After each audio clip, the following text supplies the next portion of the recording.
네, 반갑습니다. 네, 제가 1회 때 왔는데요.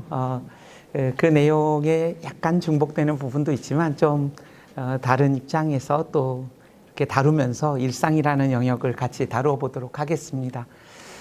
그래서 전체 제목은 선교적 존재로서의 삶, 선교하는 백성의 일상이라는 제목으로 나누어 보겠습니다. 여러분 미셔널 처치라는 말을 들어보셨나요? 미셔널. 그런데 미셔널이란 단어는 영어에 원래 없는 단어입니다. 선교적이라는. 그런데 미셔널이라는 단어를 이렇게 설명한 학자도 있습니다. 여자적 여자다. 미셔널 처치. 선교적 교회. 그 말은 여자적 여자다. 이 말이 이상하잖아요. 여자면 여자지. 그리고 교회면 교회지. 그런데 이 단어를 만들 수밖에 없었던, 선교적이라는 미셔너리라는 단어를 만들 수밖에 없었던 것은 교회가 본질 자체가 선교적이죠. 예수 그리스도가 이 땅에 선교사로 오심으로써 교회는 태어났죠. 그러니까 교회는 태생적으로 선교를 통해 태어났고 선교를 위해 존재하거든요. 하나님이 선교하시는 하나님이라면 그분의 존재와 행위가 선교하시는 하나님이라면 그의 백성인 교회는 당연히 선교적일 수밖에 없는 거죠. 그런데 그 본질을 잃어버렸기 때문에 미셔널이라는 단어를 붙여야만 했던 거죠. 교회는 교회 자체로서 선교적이거든요. 그런데 그것을 본질을 잃어버린 교회의 현상을 보여주는 한 단어가 선교적이라는 단어입니다. 그래서 선교적 존재로서의 삶. 그래서 바라기는 우리 자신이 누구인가라는 그 이해에 있어서 선교적 존재로서의 분명한 인식들이 오늘 우리 안에 좀 있으면 좋겠고, 그에 따른 선교하시는 하나님의 선교하는 백성의 삶은 어떤 것인가를 같이 한번 생각해 보도록 하겠습니다. 여러분 어디를 차고 있습니까? 예. 그래서 제가 원래 이런 거 잘 안 하는데 목차 설명드리겠습니다. 네. 오우니까 좀 웃으시라고. 웃어주셔서 너무 감사합니다. 어떨 때 안 웃으시면 굉장히 당황스러운데, 그래서 선교가 뭔지, 선교는 왜 기쁨의 폭발인지, 그리고 제가 1회 대회 때 좀 설명했던 선교 희생과 헌신이 아닌 왜 영광스러운 특권과 기회인가, 이것을 조금 더 풍성하게 보강을 했습니다. 그리고 선교하는 백성의 일상은 무엇인지를 이런 차례를 가지고 좀 다루어 보도록 하겠습니다. 선교란 무엇인가? 제가 CGN TV라는 기독교 방송국 있지 않습니까? 코로나 이후에 3년 만에 수련회를 했습니다. 직원들이 180명이 모였습니다. 1박 2일로 모이는 집회에서 저녁에 말씀을 전하러 갔는데, 낮에 선교가 무엇인가 그림을 그려보자 라고 했는데 그 직원들이 이런 그림을 그렸습니다. joyful, 기쁨으로 가득한. 참 감사했습니다. 선교는 허그다. 제가 생각했어요. 이분은 사랑이 충만하거나 아주 외로운 분이 그렸을 거다. 그런데 이 그림을 한번 보십시오. 체력. 이분은 그런데 좀 말이 짧습니다. 챙겨. 이렇게 좀 하여튼 좀 짧아요, 이분이. 근데 이 그림은 어떻습니까? 굉장히 창의적이라는 생각이 있습니다. 이분이 화투를 갖고 수련회장에 오진 않았을 거 아니에요. 오른빌리지에서 모였는데 그냥 동양화가 자신의 머릿속에 각인되어 있는 분이라는 생각을 했습니다. 그러나 굉장히 창의적이다. 제가 화투를 잘 모릅니다. 그래서 이 그림의 깊은 그 철학을 이해할 수는 없지만 이분은 굉장히 창의적이다. 이런 그림이 있었습니다. 여러분, 빵과 물고기라고 적어놨는데 이 사병 2마리거든요. 여러분, 머리가 2개예요. 그런데 다 발라먹었거든요. 그러면 이 그림은 우리 7병이요 5병이요는 있어도 4병 빵어 뭐 이런 거 없잖아요. 이분은 이단이 아닐까? 이걸 누가 그렸을까? 이분을 찾아내야겠다 해서 찾아냈습니다. 앞으로 모셨습니다. 태국 사람이었습니다. CGN TV 태국 직원이었어요. 왜 이런 그림을 그렸냐? 너가 읽는 성경은 우리랑 다르냐? 이렇게 물었더니 이분이 태국 교회는 가난합니다. 그러나 하나님이 우리를 부르시면 우리는 가겠습니다. 우리가 여기 있습니다. 저를 보내셔서 이렇게 그린 거예요. 참 마음에 울림이 있었습니다. 선교는 무엇으로 하는 것인가? 여러분과 저에게 주신 것으로도 하는 것이 선교가 맞습니다. 그러나 선교는 취약함으로 하는 것이다. 선교는 약함으로 하는 것이다. 이런 정의가 가능합니다. 그래서 약함이라는 이 단어는 선교에 있어서 굉장히 중요한 단어입니다. 취약성, 그리고 변방성. 세상은 우리에게 끊임없이 상향성을 요구하고 중심성을 요구합니다. 그러나 성경의 이야기를 보면 예수님이 하늘과 땅의 경계를 가르시고 이 땅에 오셔서 자신을 아무것도 아닌 것으로 여기셨다. 자신을 낮추사라는 표현은 자신을 nothing으로 만드셨다. 이렇게 번역되거든요. 예수님은 변방인 이 세상에 오셨습니다. 갈대아 우르 땅이라는 그 당시에 가장 메소포타미아의 문명의 발상지에 살았던 우상공장 사장 아들 아브라함을 이 변방에 해당하는 가나안 땅으로 하나님이 부르셨습니다. 그런 모든 이 일관된 성경의 가르침 속에서 선교는 약함으로 하는 것이라는 것을 저에게 생각나게 해줬습니다. 바울은 고백하지 않습니까? 내가 약함을 자랑과 기쁨으로 여기겠다. 3번 육신의 가시와 사탄의 사자라는 것은 메신저죠. 그러니까 끝없는 유대인들의 그 공격과 이단이라고 일컬어지는 공격과 고린도 교회가 가지고 있던 세상적 가치에 부합되지 않는 추천장 하나 없고 말 주변머리도 없고 외모도 보잘것없는 그런 바울이 겪었던 끊임없는 사탄이 준 것 같은 그 관계 어려움과 그 육체의 가시라고 하는 것은 아주 뭉퉁한데 날카로운, 그러니까 엄청난 무게와 뭉퉁함과 그 날카로움을 가진 가시가 나를 찔러대는, 그래서 이것만 없으면 제가 주님의 일을 할 수 있고 이것만 없으면 내가 날아다닐 텐데 라고 생각하면서 그토록 기도했던 그 가시와 사탄의 사자를 하나님이 없애주시지 않고 내 은혜가 너에게 족하며 그 약함을 통하여 나의 능력이 너희 가운데 온전히 머물게 된다라는 응답을 받고 바울이 이 약함을 자신의 자랑과 기쁨으로 여기겠다고 결단하죠. 자신이 살 수 있는 최고의 삶, 최선의 선교는 무엇인가?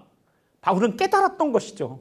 그 취약함 속에서 이 취약함 때문에 내가 드릴 수 있는 기도가 있었고, 이 취약함과 연약함 때문에 내가 하나님을 의존할 수 있었고, 이 취약함 때문에 다른 사람의 연약함을 이해할 수 있었고, 하나님의 능력이 머물 수 있는 근거가 되었다는 사실을 그는 깨닫게 된 이후에 하나님, 내가 이 관계 어려움과 이 가시를 몸에 달고 사는 삶을 통하여 하나님의 영광이 나타날 수만 있다면 하나님, 저는 이 약함을 그저 안고 살아가면서 하나님의 능력이 제 안에 온전해지는 것을 경험하며 살겠습니다. 나를 잃어버림으로 그리스도를 얻을 수 있다면, 내가 원하는 방식으로 나를 얻고 그리스도를 잃어버리는 그 비참한 삶을 살지 않는 삶을 기꺼이 선택하겠습니다. 그런 의미에서 선교는 취약함으로 하는 것입니다. 전혀 다른 해석들, 삶에 대한 해석의 지경이 열려버린 것이죠. 육체의 가시와 관계의 가시로 인하여. 자, 여기서 너무 많은 시간을 쓰면 안 되니까 그런 것들을 생각나게 했습니다. 자, 왜 기쁨의 폭발인가, 선교는? 레슬리 뉴비긴이라는 사람은 선교는 기쁨의 폭발이다 이렇게 얘기했습니다. 여러분, 진짜 기쁨의 폭발입니까, 선교가? 제가 섬기는 GMTC라는 기관은 38년 된 선교 훈련 기관입니다. 한국 선교사의 한 8%가 되는 2,000명이 졸업한 기관입니다. 12시부터 1시까지는 이분들을 위해 늘 기도합니다. 1년 내내. 그런데 들려오는 소식들은 선교가 기쁨이 아니라는 사실을 슬픔과 고난이라는 사실을 늘 생각나게 합니다. 그래서 그 기도 제목을 2,000명 기도 제목을 정리할 뿐 아니라 긴급 기도 제목이 들어오는 걸 기도하는데, 이 정의에 의구심을 갖게 합니다. 그러나 성경에서 분명히 말하고 있는 바는 성경은 기쁨의 폭발이라는 생각을 해보게 됩니다. 자세히 설명할 시간은 없지만 간단히 설명하면, 믿음의 주요 온전케 하시는 이 예수를 바라보자. 예수 그리스도께서는 그 앞에 있는 즐거움을 위하여 십자가를 참으사 부끄러움을 개의치 아니하셨다. 여러분, 중동 문화는요, 수치가 죽음보다 무서운 곳입니다. 아직도 중동 문화는 명예살인이 존재합니다. 생명보다 중요한 것이 명예입니다. 그런 의미에서 예수 그리스도가 십자가를 지시고 실오라기 하나 걸치지 아니하시고 십자가에 달려 돌아가셨다는 것은 엄청난 수치, 그 부끄러움을 동반합니다. 여러분, 고통은 부끄러움을 수반하지 않습니까? 더군다나 예수 그리스도께서는 창세전부터 한 번도 성부와 성자와 성령이 끊어진 적 없는 완전하고 아름다운 교제를 누리셨던 분인데, 그 교제가 지금 끊어지는 순간입니다. 그뿐 아니라 아담 이래로 하나님을 반역했던 모든 사람을 향한 하나님의 진노가 쏟아 부어지는 그 자리에서 그리스도께서 빼앗기지 않았던 하나의 정서, 이 땅의 하늘과 땅을 가르시고 넘어오셔서 이 변방, 이 땅에 인간의 몸을 입고 오셔서 그가 이 십자가를 지기까지 선교사로 이 땅에 오셔서 선교사로 오신 목적을 따라 최고의 선교의 그 클라이막스에서 그가 빼앗기지 않았던 정서는 즐거움이었습니다. 최고의 선교사였던 그리스도가 그 십자가에서 빼앗기지 않았던 이 즐거움, 어떤 즐거움일까요? 에덴의 뜻은 즐거움이란 뜻을 갖고 있습니다. 아담과 하와가 하나님의 소망을 따라 그 기쁨을 누리길 원했던 그 기쁨을 빼앗겼죠. 참 기쁨을 누릴 수 없는 여러분과 저를 위하여 그 즐거움을 회복하기를 원하셨던 거죠. 어떤 즐거움입니까? 성부와 성자와 성령이 하나님은 사랑이시다 할 때 그 사랑 안에 깃드는 완전한 즐거움을 여러분과 저를 위해 주시기를 원하셨던 거죠. 이사야 53장에 보면은 성부 하나님께서 예수 그리스도를 십자가에 내어주사 그의 몸을 상하게 하시고, 이 상하다라는 단어는 으깨다. 약국에서 옛날에 조제할 때 약을 완전히 가루로 으깨죠. 그런 단어입니다. 예수를 완전히 박살내고 으깨는 그 일에 성부가 기뻐하셨다 라고 말씀하십니다. 아들이 십자가에 달리실 때 온 세상이 깜깜해지고 그 고통을 참아 보실 수 없었던 하나님 성부의 마음 깊은 곳에도 기쁨이 있었다고 성경은 증언합니다.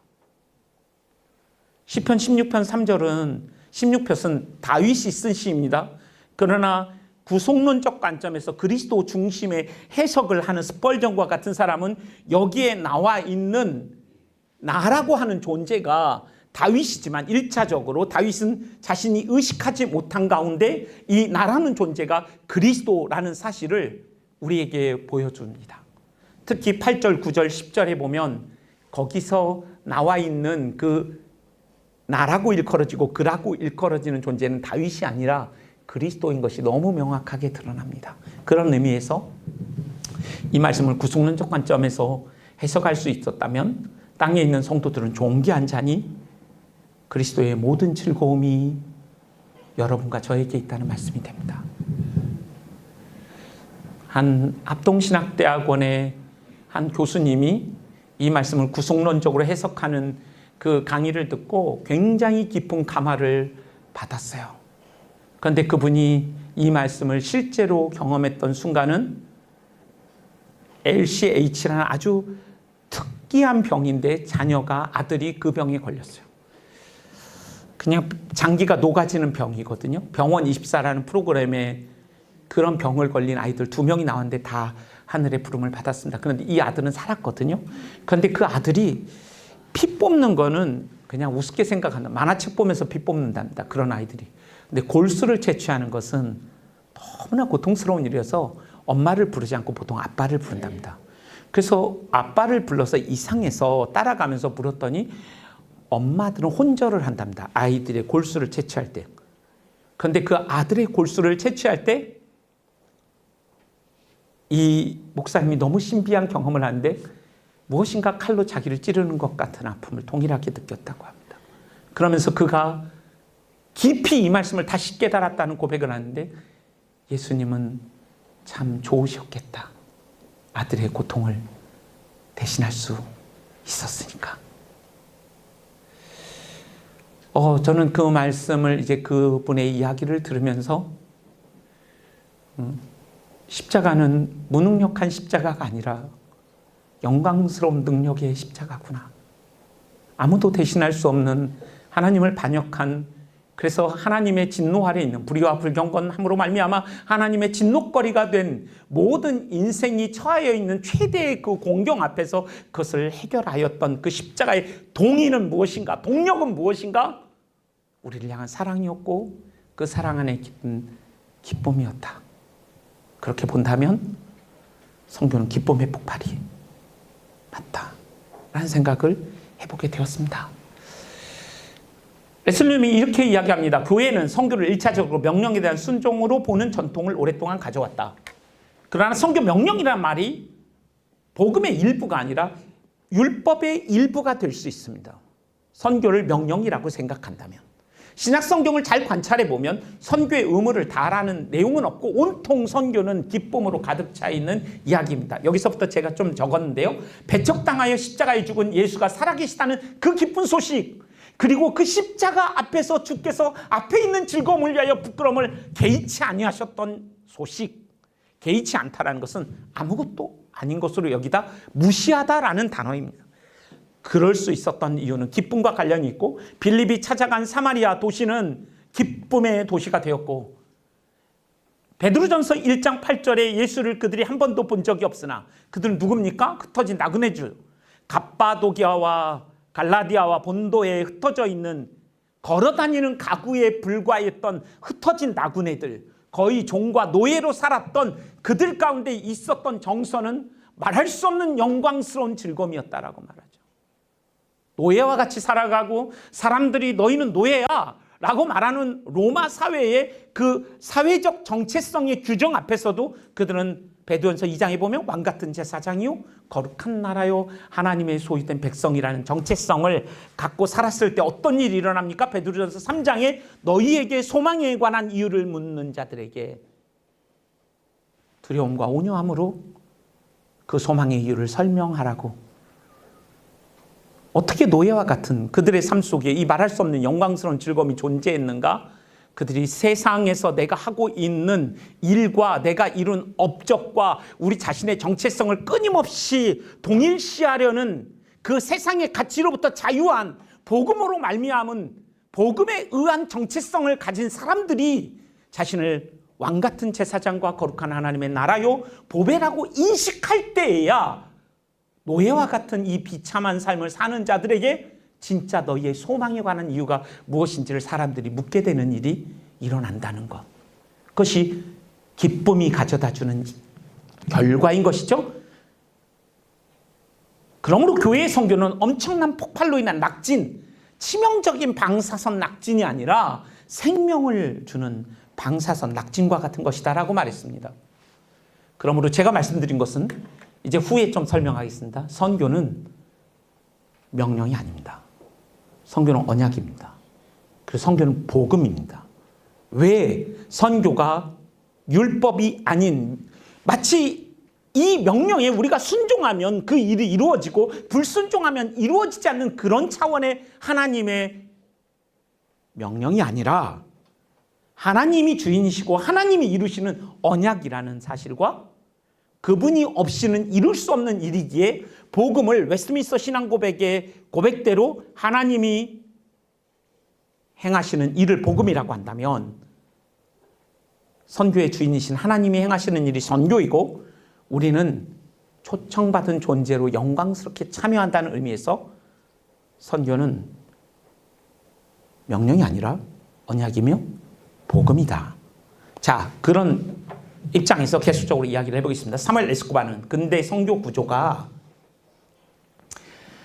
걸출한 남아메리카의 신학자입니다. 선교 신학자 사무엘 에스코바는, 이 사람은 20세기의 선교학에 대하여 반성적으로 너무나 경영학적 원리에 지배된 굉장히 미국의 실용주의적인 선교학이 우리 가운데 뿌리 깊게 자리 잡았다, 이렇게 비판하면서 이런 선교 관점, 개종자의 수나 개척된 교회의 숫자 중심으로 선교 사역을 평가하는 그 과정은 경영학적인 세상적 원리에서 지배될 수 있다고 말하면서, 이러한 관점은 통계화할 수 없는 영적 차원, 즉 고난, 성령의 기적적 개입과 초월적 역사와 실패를 통한 하나님의 돌파, 약함을 통한 하나님의 역사, 이런 복음의 핵심적 특성이 무시될 수밖에 없고 선교 사역도 지나치게 성과 중심으로 진행될 위험이 있다. 이것을 극복할 수 있는 방법은 무엇인가? 삼위일체 하나님의 선교라고 말하고 있습니다. 그것에 대하여 우리가 좀 살필 겁니다. 그래서 선교의 주인이신 삼위일체 하나님의 선교는 가시적 성과에 내몰리는 피곤한 선교 과정을, 이 말이 중요합니다, 하나님과의 동행이라는 행복한 참여로 바꿀 수 있다. 여러분들이 전도할 수 없습니다. 여러분들은 그들에게 하나님에 대하여 관심이 일어나도록 탐구할 수 있도록 자극하는 일을 하는 것입니다. 그러므로 바울은 말하죠. 바울과 아볼로는 물을 주고 나는 심었으나 우리는 아무것도 아니로되 자라게 하시는 이는 오직 하나님이시다. 하나님이 하시는 겁니다. 이 사실을 놓치면 선교가 자기 의가 되고 자기 자랑이 됩니다. 자기 만족이 됩니다. 그리고 행복한 참여가 되기 어렵습니다.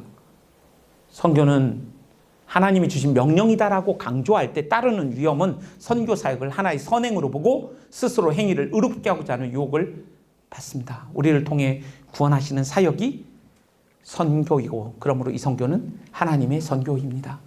자, 그렇다면 희생과 헌신이 아닌 영광스러운 특권과 기회인 선교가 아니라 하나님의 선교라고 제가 제목을 잡았습니다. 여러분, 삼위 하나님은 어떤 분이십니까? 완전한 존재, 왼쪽에 있는 하나님은 완전한 존재십니다. 성부는. 그리고 그 성부의 사랑을 받는 존재는 완전한 존재여야만 합니다. 그분은 성자 하나님이십니다. 성부와 성자의 그 사랑은 완전하고, 이 사랑은 이기적일 수 없기 때문에 또 다른 한 존재를 필요로 합니다.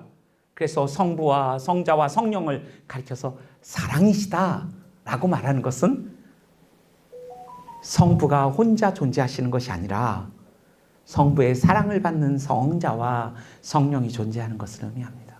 하나님 사랑이시다는 이 말은 삼위일체 하나님의 아주 명확한 증거가 됩니다. 그런 의미에서 그 완전한 하나님의 사랑을, 인간이 그 사랑을 받기 위해서는 어떤 일이 필요하겠습니까? 완전하지 않은 인간에게 예수 그리스도가 영원이라는 세계에서 이 유한한 세계로 들어오셨습니다.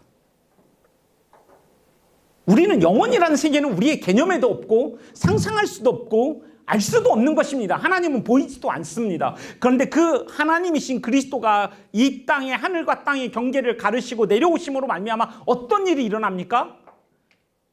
요한이 요한일서 1장 1절에서 말합니다. 태초부터 하나님이 말씀이 계신데 그분이 이 땅에 오심으로 보이지 않는 하나님을 우리가 보고 듣고 주목하여 보고 만지게 되었다고 말씀합니다. 그러므로 여러분, 세상 사람들이, 무슬림이 예수님이 하나님의 아들이라고 생각하는 것은 불가능한 일입니다. 어떻게 여러분과 저에게 그런 일이 일어났습니까? 이 세상의 신, 즉 사탄이 우리들의 눈을 어둡게 하여 복음의 영광의 광채를 보지 못하게 했다. 고린도서 4장 4절 말씀입니다.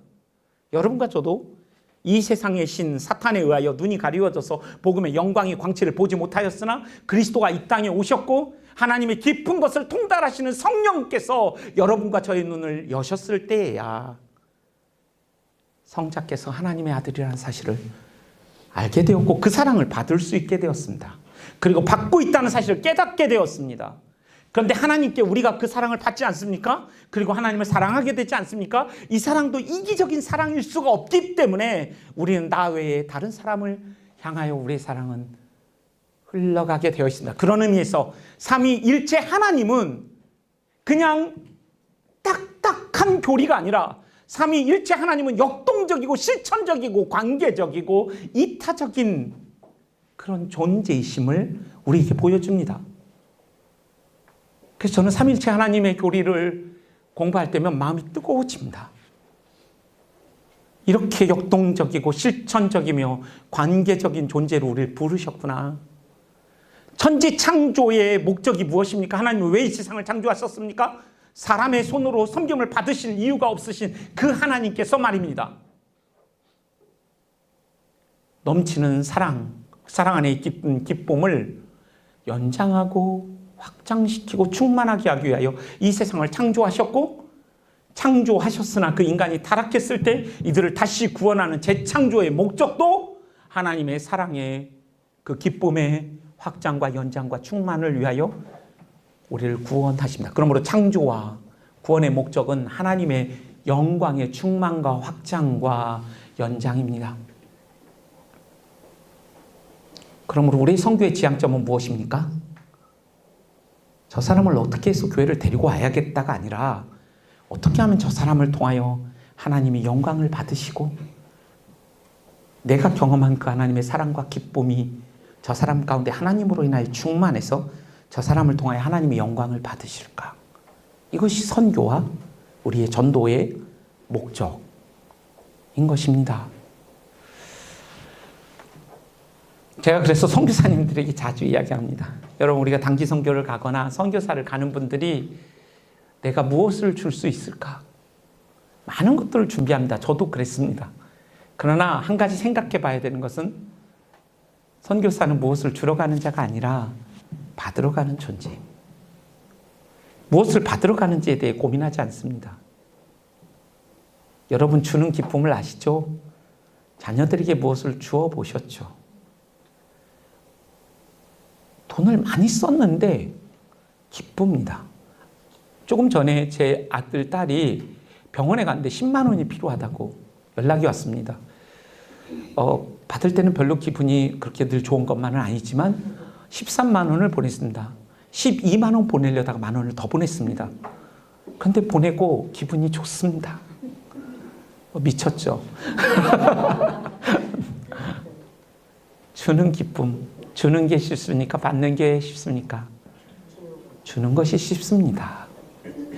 받는 자는 어렵습니다.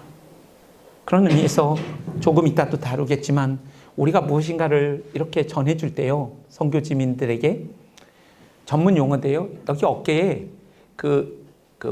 뽕 후가시 이빠이데스 이렇게 들어가가지고 이렇게 전해줄 때가 많습니다. 여러분, 무엇을 전한다는 건 힘이 들어가는 거거든요. 제가 선교사님들하고 얘기해요. 그래서 선교사님, 무엇인가를 전해줄 때 직접 건네지 않는 방식으로 받는 사람들의 자존심과 그들의 자긍심을 세워주는 단기 선교 하십시오. 내가 무엇을 하고, 그래서 단기 선교 갔다 오면 대부분 우리가 이런 일을 했다라는 보고가 많은데 어떤 섬김을 받았는가, 그리고 받는 사람이 자긍심을 느끼게끔 오히려 우리가 주는 자가 아니라 그들에게 어떻게 받을 수 있는가를 고민하는 그런 단기 선교, 그런 선교를 좀 생각해 보십시오. 이런 제안을 드리곤 합니다. 자, 이제 이후에 그런 이야기들이 계속적으로 다루어질 겁니다. 그래서 여러분, 이런 큰 그림을 그리고 갑시다. 하나님 어떤 하나님이신가? 선교하시는 하나님입니다. 삼위 하나님은 선교 엔진이며 연료입니다. 삼위 하나님은 단지 선교를 보내시는 분이 아니라 그의 존재가 선교적이십니다. 자, 그렇다면 선교적 하나님이신 그 하나님에 대한 이야기를 담은 바이블은 당연히 선교적일 수밖에 없지 않을까요? 선교적 성경입니다. 그렇다면 선교하시는 하나님의 백성은 당연히 선교하는 교회이자 선교하는 백성일 수밖에 없지 않겠습니까? 이런 그림을 이렇게 표현하면 어떨까요? 이 땅에 우리가 살아가는 삶은 성경을 공연하면서 사는 겁니다.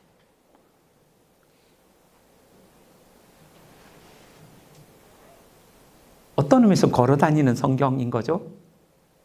걸어다니는 교회인 것이죠. 우리가 모인 이유는 흩어지기 위해 모인 거죠. 그런 의미에서 하나님은 선교의 총감독과 주연 배우십니다.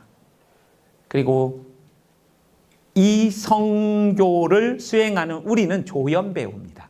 그리고 조감독입니다. 그리고 참여자입니다. 그렇다면 이 성경을 공연한다면 어떻게 공연해야겠습니까? 시나리오대로 해야죠. 배우가요, 드립을 친다고 그러잖아요. 이렇게 시나리오에 좀 섞어서 드립을 치는 거거든요. 그런데 아무나 드립 치면 안 됩니다. 잘립니다. 그러면 영원히 부름을 못 받을 수도 있습니다. 좀 수준이 되고 주연 배우급 정도 돼야 이 드립을 치는 거지. 시나리오를 기반으로 해야 합니다. 그러니까 우리가 너무 드립을 많이 치면 안 됩니다. 그냥 성경의 시나리오를 따라 성경의 동기와 태도와 목적과 이 땅에 선교사로 오셨던 그리스도가 보여주신 방식, 십자가를 본받는 방식으로서 선교해야만, 우리가 무조건 선교한다고 하나님 영광 받으시는 거 아닙니다. 하나님의 방식대로 해야 되는 것이에요. 지 멋대로 하는 게 아니라고요. 선교가요. 늘 그런 의미에서 우리의 선교는 고민이 많이 수반되죠. 자, 그렇다면 선교는 왜 영광스러운 특권과 기회입니까? 이 이야기를 좀 해보려고 합니다. 앞서 말씀드린 것처럼 하나님이 자충족하시기 때문입니다. 하나님은 무엇이 부족하여 사람의 손으로 섬김을 받으시는 분이 아니시니. 저는 이 말씀을 그때도 이거 설명했거든요. 그런데 최근에 이러한 깨달음이 왔습니다. 로한 윌리엄스의 글을 읽다가 하나님이 자충족하시다는 것, 그것이 선교가 헌신이 될 수 없는 거구나. 하나님은 우리의 손으로 섬김을 받으시는 분이 아니시니까 오히려 하나님이 기회를 주시는 거구나. 그런데 이 로한 윌리엄스가 이렇게 말합니다. 삼위 하나님이 사랑이시다. 부족함이 없다. 이거는 무엇을 의미하는가? 하나님이 여러분과 저를 필요로 하지 않으시는 거예요. 완전한 사랑을 갖고 계시니까. 그런데 하나님이 자충족하시기 때문에 우리의 손으로 섬김을 받을 수 없다는 그 의미는, 그렇기 때문에 하나님은 여러분과 저를 완전하게 사랑할 수 있다는 의미입니다. 사심이 없고요, 저희가 없는 사랑을 할 수 있어요. 여러분, 우리는 아이들에게 사랑을 베풀지만 때로는 100% 순수할 수 없습니다. 하나님과 이웃을 향한 우리의 사랑은 100% 순수할 수가 없습니다. 우리는 사심과 저희가 있습니다. 그걸 인정할 수밖에 없는 우리의 모습을 정직하게 보면 발견할 수 있죠. 삼위 하나님의 사랑은 완전하고 순수하기 때문에 사심과 저희가 없고 이기적이지 않고 부족함이 없기 때문에 완전하게 사랑하실 수 있는데, 만약에 하나님이 자충족 아니하시고 무엇인가 부족하여 여러분의 손으로 섬김을 받을 이유가 있는 분이시고 그의 결핍을 채워야 하는 존재로 우리가 부름받았다면 여러분과 저는 하나님 앞에 수단화됩니다. 목적 그 자체로 하나님이 우리를 사랑하실 수 없어요. 우리에게 빨대 꽂아서 뽑아 먹으셔야 되거든요. 앵벌이하고 막 이렇게 빨대꼬에 피 빨아먹고 돈 빨아먹는 나쁜 놈들 있잖아요. 그런 존재가 될 수도 있어요. 저는 이 하나님의 성품을 묵상하면서 너무나 위로가 되는 거예요. 하나님 부족함이 없으시다는 사실이. 하나님 한 번도 여러분과 저를 수단으로 사용하시지 않습니다. 그러므로 주 안에 사랑하는 여러분, 우리가 예쁜 짓해서 예쁨을 받을 이유가 없어요. 무엇을 더 한다고 해서 더 사랑받거나 덜 한다고 해서 덜 사랑받는 존재가 아니에요. 그거는 율법적 사고에서 나오는 하나님과 우리의 관계에 대한 왜곡된 이해예요. 여러분, 자녀들이 그냥 예쁘잖아요. 그러니까 여기 아무나 될 수 없다는 할아버지와 할머니 되신 분들 있죠. 그분들이 그렇게 구라를 치신대요, 요즘에. 1살, 2살 애가 말을 했다는 거예요. 그건 옹알이라고 하는 거죠. 말이 아니에요. 피아노를 쳤대요, 2살짜리. 그럼 피아노를 때린 거죠. 그리고 좀 더 크잖아요. 그럼 또 다른 차원의 뻥을 치시는데 3살짜리에게 송편을 만들라고 하고 너무 예쁘다고 칭찬을 한다는 거예요. 솔직히 예쁩니까? 그리고 할아버지들이 또 뻥 치는 건 안마를 하고 시원하다는 뻥을 친대요. 간지럽죠. 근데 왜 그렇게 뻥을 쳐? 죄송합니다. 구라를 치실까요? 너무 좋으니까. 하나님 그런 마음 아닐까요? 그냥 저는 선교 사역을 돌아보면 참 뻘짓을 많이 했다. 전문 용어를 알아들으실지 모르겠어요. 모르시면 엄마에게 물어보세요. 연식이 안 된 분들은 이런 전문 용어 이해가 떨어질 수 있어요. 인생의 경험이 적어서. 그런데 그 뻘짓도 부족함이 없으신 하나님은 처음부터 이윤을 바라고 하신 게 아니에요. 우리랑 동역할 때 뻘짓할 거 아셨는데 참여시켜 주신 거예요. 그런 의미에서 선교가 어떻게 희생과 헌신이 될 수 있겠습니까? 영광스러운 기회와 특권일 뿐이죠. 여러분, 저는 하이델베르 교리문답 이 질문을 굉장히 좋아합니다. 저에게 늘 질문하는 질문이에요. 우리가 그리스도의 것이 되었다. 그러므로 여러분과 제가 그리스도의 것이라면 우리의 선교는 희생과 것이 될 수 없습니다. 제 딸이 얘기했어요. 2005년산이거든요. 5년산, 8년산, 11년산이 있는데 딸, 아들. 아직은 넷째는 계획이 없습니다. 그런데 한 해 제 딸이 이렇게 물었어요. 아빠, 금년에 아빠한테 준 돈이 얼마인 줄 알아요? 이게 무슨 말이냐 방구냐 이게. 그런데 이제 존중은 해야 되니까 얼마를 줬니? 이렇게 기분 나쁘지만 최대한 감추고 인자한 척 30만 원을 줬다는 거예요. 생일과 결혼기념일 때. 근데 제가 기분 좋았겠습니까? 더러웠겠습니까? 더러웠어요. 난 100만 원도 쓰는데 그렇지만 참 제가 더 비참한 건 내년에도 받아야 되기 때문에 나쁘다 이런 나쁜 티를 못 낸다는 거 너무 비참했어요. 그래서 금년에도 30만 원 회수하려고 하고 있고요. 근데 우리가 하나님 앞에 그렇게 우리 애 같을 수 있어요. 무엇인가를 하고 엄청난 생색을 내는 거죠. 완전히 말이냐 방구냐 정말 이런. 근데 하이델베르 교리문답을 만든 그 올레비아누스 우르시누스라는 사람이 이 질문을 딱 던지고요. 독일 사람들이 성경을 읽을 수가 없었잖아요. 다 라틴어로 하고 종교개혁이 일어나면서 성경을 이제 읽게 된 독일 사람들에게 성경을 핵심적으로 무엇을 가르칠까 고민하면서 만든 첫 번째 질문이에요. 당신의 삶과 죽음 안에서 당신의 유일한 위로는 뭐냐? 답을 이렇게 내린 거예요. 우리가 그리스도의 것이 되었다는 것입니다. 여러분, 우리가 그리스도의 것이 되었다는 건 뭘 의미할까요? 여러분과 제가 그리스도와 연합되었다는 거는요. 연합되었다는 것은요, 여러분, 우리가 그리스도 안에 있고 그리스도가 우리 안에 있는 거예요. 제가 이 옷을 이렇게 벗고 있으면 여기에 막 때가 가득하단 말이에요. 그런데 이 옷을, 그리스도의 옷을 탁 입은 거예요. 그러니까 여러분은 지금 제 때를 보는 게 아니라 그리스도라는 옷을 통해 저를 보고 있는 거죠. 그래서 로마서 5장 1절에서 2절에 보면 그리스도의 의로우심으로 말미암아 우리가 화평을 누리고 그의 은혜를 누리며 그의 영광을 바라고 즐거워하게 되었다. 그리스도가 우리 안에 있으니 하나님이 우리를 보실 때 그리스도를 통하여 보실 뿐 아니라 우리는 그리스도를 닮아가게 되죠. 그게 그리스도의 연합이라는 교리의 설명이고요. 우리가 하나님과 원수되었죠. 죄인 되었을 때, 불경건하였을 때, 원수되었을 때 하는 우리 사랑하심으로 말미암아 원수된 우리가 하나님과 화해되었고요. 그 다음은 우리가 그리스도의 것이 되었다는 것은 그분의 사랑을 받고 있다는 것을 의미하죠. 그러므로 선교가 희생과 헌신이 될 수 없는 것은 명확합니다. 희생과 헌신의 요소가 있습니다. 선교를 한다는 것은 여러분의 삶이 담긴 물질과 재정과 시간을 오늘처럼 드리는 것을 전제합니다. 그러나 희생과 헌신이 없는 선교는 없을 수 있으나 희생과 헌신을 압도하는 기쁨이 존재해야만 하는 것이 선교입니다. 그러므로 여러분, 우리나라에 와서 크리스마스 씨를 만들고 오자마자 의사인데 이분은 역병으로 인하여 치료하다 돌아가시거든요. 쇼우드 홀. 대대에 걸쳐서 우리나라에서 선교했습니다. 쇼우드 홀에 묘지가 있는데요.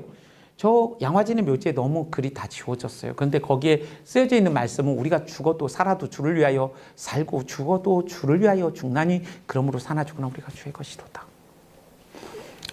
아내가 임신한 둘째를 데리고 어린 아들을 데리고 남편을 조선 땅과 자신의 가슴에 묻고 캐나다로 돌아갔을 때 하나님은 이 과부에게 조선 땅을 다시 생각나게 하셨고 둘째 뱃속에 데리고 간 아이를 낳아서 조선 땅으로 다시 왔고 그의 자녀들도 이 땅에서 선교사로 살았습니다. 크리스마스 실도 만들었습니다. 그러나 이분들이 선교를 헌신이라고 생각했을까요? 희생이라고? 제가 생각할 땐 적어도 자신의 아버지의 남편의 묘지에 새겨놓은 저 말씀을 본다면 그들은 선교를 희생과 헌신이라고 생각하지 않았을 것입니다. 왜 선교는 희생과 헌신이 될 수 없을까요? 여러분, 이 부분에 대해 얘기하면 시간이 너무 오래 걸리겠죠. 또 우리가 이미 하나님의 사랑을 경험하고 있으니까 선교는 희생과 헌신이 될 수 없습니다. 어렸을 때는 우리 아이들이 아빠 엄마가 심부름을 시키면 이렇게 생색내고 하지만 진짜 아이들이 철이 들면요 그렇게 생각하지 않잖아요. 그 받은 사랑은 내리 사랑은 갚을 길이 없는 것 같아요. 그러니까 제가 어디에서도 들은 말이고 여러분도 들으셨겠지만 아마 엄마가 저에게 한 100분의 1도 저는 제 엄마에게 못하는 것 같아요. 참 그런 의미에서 철이 들면 이 하나님의 사랑을 조금이라도 안다면 내가 하고 있는 것을 희생과 헌신이라고, 저는 이번 주에도 엄마 보러 가거든요. 그런데 제가 그렇게 희생 헌신이라고 생각 안 하거든요. 정말 100분의 1, 1000분의 1도 못 갚는 그런 참 죄송스럽고 그러나 너무 고맙고 너무나 당연한 마음인 거죠. 자세히 설명은 안 하겠습니다. 그래서 여기 나와 있는 이분들 간단히 설명하면 윌리엄 캐리 가운데는, 저쪽은 데이빗 리빙스턴, 아프리카 선교의 아버지셨고 이분은 근대 선교의 아버지라고 불리웠던 분이거든요. 이 데이빗 리빙스턴은 아마 아내가 나중에 생명을 잃어요. 그리고 아이도 아프고, 그런데 캠브리지에 와서 선교에 대해서 강의를 하는데 캠브리지 대학생들이 선교사님을 보니 희생이라는 단어가 생각납니다. 희생에 대하여 이야기해 주십시오라고 이야기했을 때 이분이 희생이라뇨. 저는 하나님께 헌신한 적, 희생한 적이 한 번도 없습니다. 저는 주님을 섬긴 것은 내 일생의 최대의 기쁨이었습니다. 이렇게 얘기했어요. 윌리엄 캐리는 막 성경 29개 번역하고 막 그랬거든요. 저는 근본적으로 이런 선교사가 훌륭한 선교사가 아니라고 생각합니다. 왜냐면 자기가 너무 똑똑해서 후배를 전혀 배려하지 않는 너무 똑똑한 선교사. 그래서 기분이 좀 나쁩니다. 얼굴도 약간 기분 나쁘게 생기지 않았습니까? 근데 그분의 그 묘지에 보면 이렇게 써 있어요. 가련하고 보잘것없는 벌레 같은 내가 주님의 친절한 품에 안기나이다. 이분의 선교 업적은요, 수십 명의 선교사가 100년간에도 못할 일을 했거든요. 그런데 아무것도 그의 묘지에 없어요. 그냥 복음 앞에서 내가 누구인지에 대한 인식, 가련하고 보잘것없는 벌레 같은 내가 주님의 친절한 품에 안기나이다. 우리 양화진에 가면 Till He Comes 17살짜리 아이의 묘지고요. 그날 태어나서 그날에 죽은 아이들의 묘지입니다. 이 조선 땅에 자신의 자식을 묻었던 선교사들이 과연 선교를 희생과 헌신이라고 생각했을까? 저는 그렇게 생각하지 않습니다. 왜 선교는 헌신과 희생이 아닌가? 선교는 언약이기 때문이에요. 언약은 나는 너의 하나님이 되고 너희는 나의 백성이 된다는 구약에부터 내려오는 말씀인데, 여러분 이 언약들 있잖아요. 원시복음, 하나님께서 여자의 후손을 통하여 뱀의 머리를 칠 것이다. 여자의 후손에. 이런 말씀, 아브라함 언약, 모세 언약 이런 것들이 있거든요. 그런데 보십시오. 원시복음, 하나님께서 아담과 하와가 하나님께 타락했을 때, 아무런 소망이 없을 때, 하나님을 향하여 반역했을 때, 하나님은 내가 무슨 장기판의 말이냐? 하나님을 향한 끝없는 그 원망과 그 불평을 가지고 하나님의 선하심을 의심한 아담과 하와에게 소망이 없을 때에 하나님께서 이들에게 소망을 주시죠. 그리스도의 의의 옷을 보여주시는 예표로서 그들의 수치를 가려주시는 것이죠. 자신을 수치스러워하고 하나님과 관계가 깨지니까 하나님이 주신 저 여편네가 줘서 먹었다고 하나님 까고 여편네 까고 다 까고, 그리고 자신도 자신이 까는 그 수치스러운 가운데 있는 이 소망 없는 아담과 하와에게 찾아오신 하나님. 아브라함은 어떤 존재입니까? 여러분 창세기 1장부터 11장까지 보면 하나님의 선교가 다 좌절되는 것 같습니다. 아담과 하와가 좌절됐죠. 노아 시대의 죄악이 관영했죠. 바벨탑에 하나님보다 더 이름을 높이 쌓으려고 했죠. 하나님의 선교의 계획이 실패하는 것 같을 때 하늘에서 천상회의가 열렸다고 합니다. 온 천사를 모아놓고 하나님이 긴급 성명을 발표하십니다. 이제 대안을 내가 제시하겠다. 그런데 그 대안이 누굽니까? 우상공장 사장 아들 아브라함. 아기 못 낳는 불임 여성, 하나님이 아기 주신다고 할 때 비웃었던 그 사람, 아내를 누이라고 2번이나 속였던 이 비겁한 남자, 아브라함을 부르셨을 때 천사들이 다 뒤로 넘어졌대요. 그건 확인은 안 되는 얘기입니다. 제가 읽는 성경이 다르진 않습니다. 하여튼 뭐 그때 모든 감탄사가 다 그냥 나왔다고 합니다. 모세는 누굽니까? 제가 볼 때는 분노 조절 장애자예요.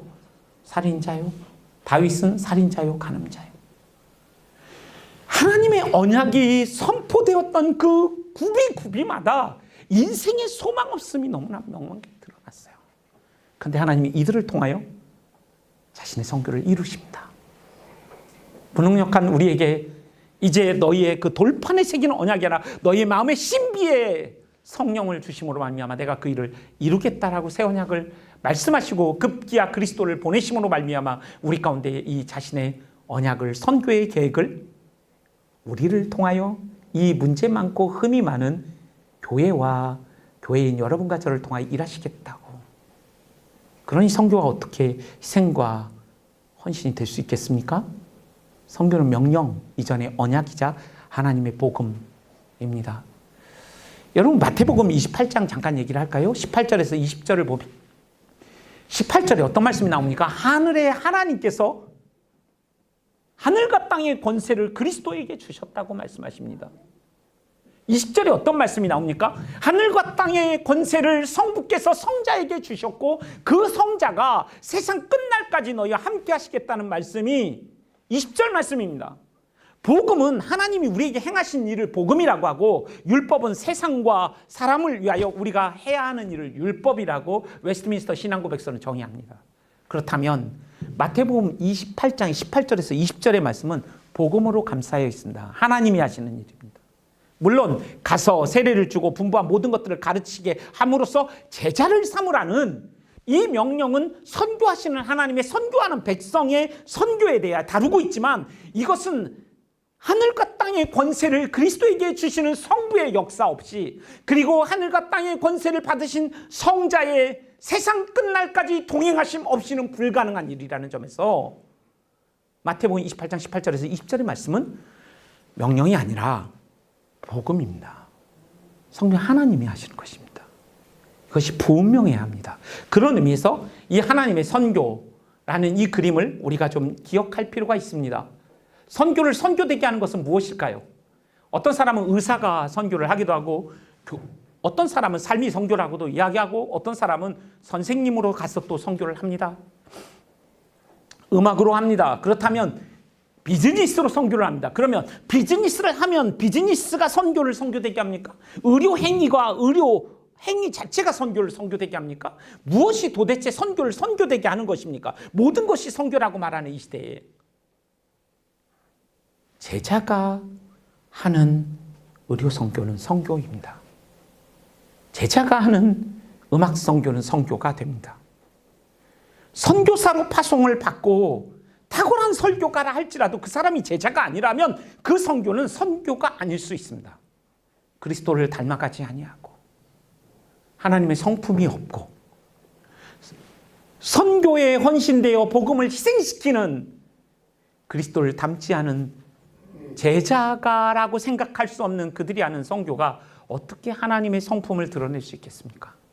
그런 의미에서 선교는 하나님의 선교, 하나님이 하시는 거예요. 그 가운데 여러분과 제가 초청받은 겁니다. 무엇으로 초청받았습니까? 이것도 전문 용어인데 깍두기. 먹는 깍두기를 생각하는 분은 내가 연식이 얼마 안 됐구나 생각하시면 돼요. 이 깍두기는 전문 용어인데 게임에서 그냥 껴주는 애를 말하는 거예요. 이쪽 껴도 되고 저쪽 껴도 되는데 그냥 껴주는 게 그냥 받는 게 부담스러운 애예요. 그런 걸 깍두기라고 그래요. 그럼 우리가 그런 존재예요. 근데 하나님 껴주신 거예요. 이 영광스러운 성교에. 그리고 들러리. 들러리는 아시죠? 결혼식. 우리가 더 돋보이려고 하는 경우가 있어요. 들러리가 결혼하는 여자보다 더 화려하게 입고 가면 되겠습니까? 막 파인 옷 입고 막 20m 레이스. 그 정신이 없는 사람이죠. 그 바로 이제 문자 올 겁니다. 결혼식 끝나고 그동안 즐거웠다. 이렇게 정리돼요, 관계가. 그러니까 들러리와 깍두기지만 대단히 영광스럽고 명예스러운 깍두기와 들러리다. 얼마든지 감사한 거예요. 나를 부르신 그 자리에서 비교할 이유가 없어요. 자, 그래서 하나님의 선교입니다. 그래서 사실 이 표가 굉장히 중요합니다. 이 표가 여러분 잘 안 보일 것 같아요. 여러분 나중에 PDF로 받으시면 좋겠고요. 제가 조금 그래도 설명하겠습니다. 이 개념이 굉장히 중요하고 이 개념의 이해 속에서 이제 우리가 일상을 다룰 거예요. 21세기에 혁명적인 선교학의 변화를 가져온 한 단어가 있습니다. 그 미시오 데이라고 하는 하나님의 선교입니다. 여러분들이 이미 이해하고 계실 거예요. 하나님의 선교라는 것은 선교의 주인이 하나님이다. 선교의 주인은 교회가 아니다. 이 관점이 바뀐 거예요. 20세기에는요, 우리가 선교를 이해할 때요, 우리의 시선이 교회와 선교사의 활동에 초점을 맞추었어요. 그런데 하나님의 선교라는 것을 사람들이 깨닫게 된 이후에는 우리의 시선이 삼위일체 하나님의 선교에 초점을 맞추어 이해하게 됩니다. 그렇기 때문에 선교의 열매가 없을 때 우린 낙심하지 않을 수 있습니다. 하나님이 일하고 계시거든요. 경고하고 흔들리지 말며 더욱 주의 일에 힘쓰는 자들이 되라. 너희의 수고가 주 안에서 결코 헛되지 않다는 말씀을 믿는 거예요. 하나님의 것이니까. 그렇기 때문에 우리가 막 열매가 맺혔다고 해서 막 또 전문 용어를 써야 되는데 뽕 훅가시 막 이빠이 들어가 아니라는 거죠. 내가 한 게 아니라니까요. 주님도 자신을 nothing, 아무것도 아닌 것으로 여기셨는데 선교가 자기의 의를 강화시키는 방향으로 갈 수 있고요. 선교가요, 자기의 의를 강화시킴으로써 자기를 높이고 자기를 영화롭게 하는 수단이 될 수 있어요. 그러니까 이것도 전문 용어지만 자뻑에 빠지는 거예요.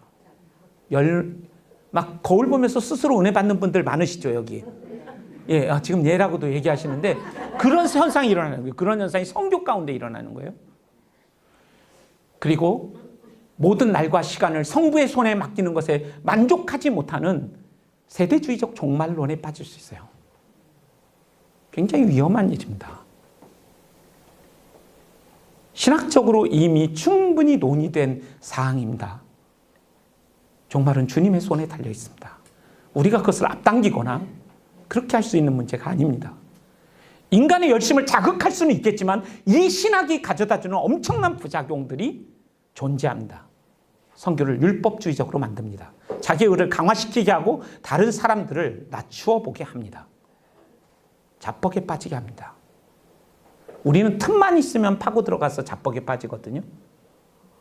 그런 우리의 본성, 죄책으로부터 완전히 구원받은 존재이지만 우리의 신학적으로 이야기할 때 완전히 의롭게 되었지만 여전히 죄책으로부터는 자유하지만 여전히 죄의 오염과 영향 아래 있다라는 임의와 아직 가운데 살아가는 사탄이 역사하고 있고 우리는 여전히 연약하며 우리와 다른 세계관들이 존재하는 세상에서 살아가고 있다라는 신학적, 성경적 이해 속에서 나를 보고 선교를 이해하는 것이 너무나 중요합니다.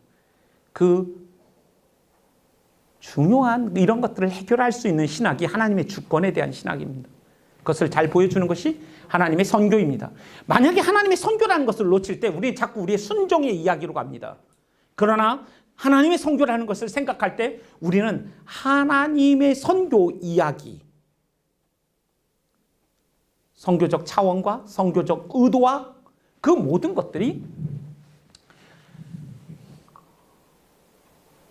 하나님에게 초점을 두고 선교의 방법과 태도와 동기를 점검하게 됩니다.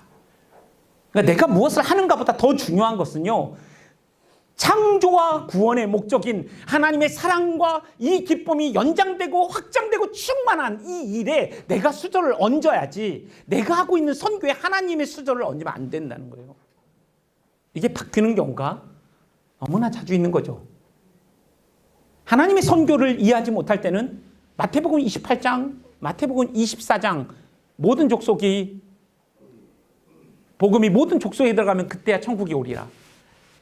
이 말씀은요, 여기서 논의할 시간은 없지만 성경신학적으로 그 종족 모든 족속에게 복음이 전해진다고 할 때 이 종족이라는 개념을 20세기 종족의 개념을 가지고 미전도 종족 개념으로 사용했거든요.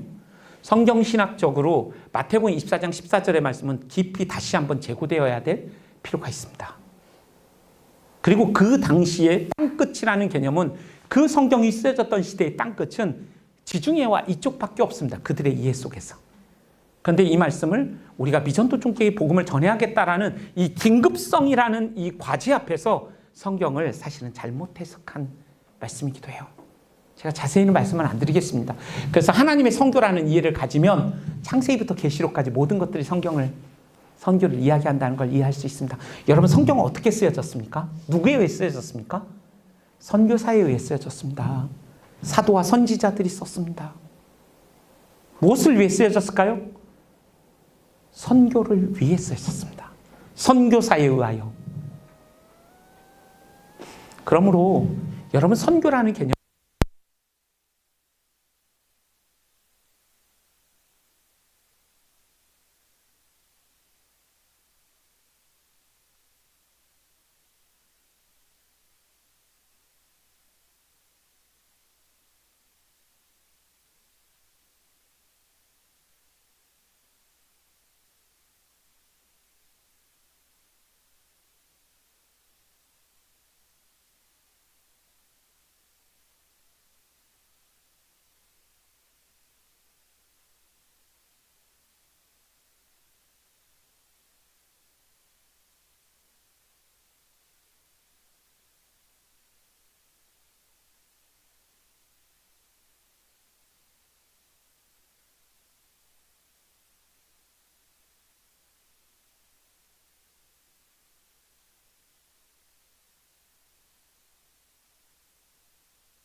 뭐라고 말씀하십니까?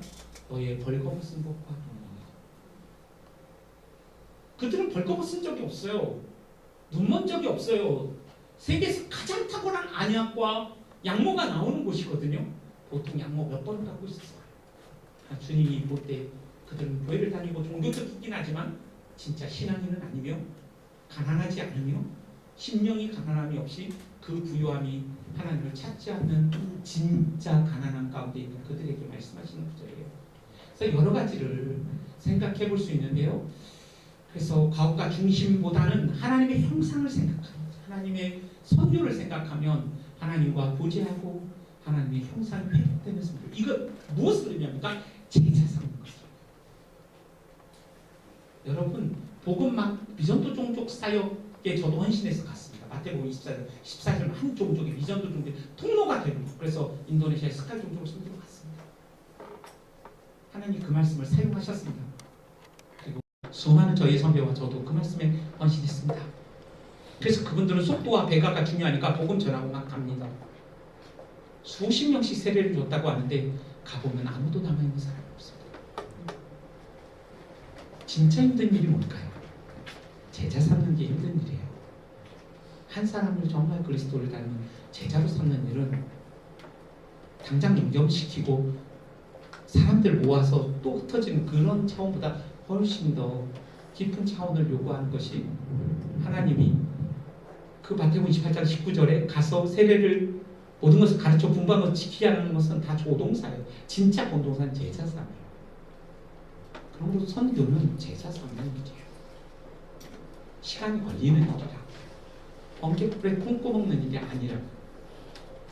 그래서 하나님의 선교로서 여러분 이렇게 우리가 좀 이해하면 좋겠고요. 자, 이제 천천히 좀 넘어가겠습니다. 그래서 선교는 복음의 헌신하는 것입니다. 여러분, 우리가 예수를 믿어 우리의 죄인됨을 이해하는 것. 여러분, 이게 복음의 출발 아닙니까? 이거는 하나님께서 우리를 문을 열어주시지 않으면 절대로 내가 하나님의 진노를 받게 합당한 존재라는 인식 못합니다. 그게 선교의 시작입니다. 이거는 아무나 못해요. 100만 원을 줬어요. 예수 그리스도를 하나님을 아버지라 부르고 내가 죄인이라는 걸 인정할 수 있는 100만 원 때문에 하는 사람은 있겠지만 진짜 진심으로 이것을 하는 것은 성령이 아니하고서는 할 수 없는 거예요. 하나님의 거룩하심을 그럼 예수를 믿고 예수님 10년 믿으면 바리새인 아닌 사람이 없다고 그러는데 예수를 믿고 정말 하나님의 거룩하심에 대한 인식이 점점 성장해 가는 거예요. 그러면 어떤 일이 일어날까요? 바울처럼 내가 죄인 되었다는 확신이 더 깊어집니다.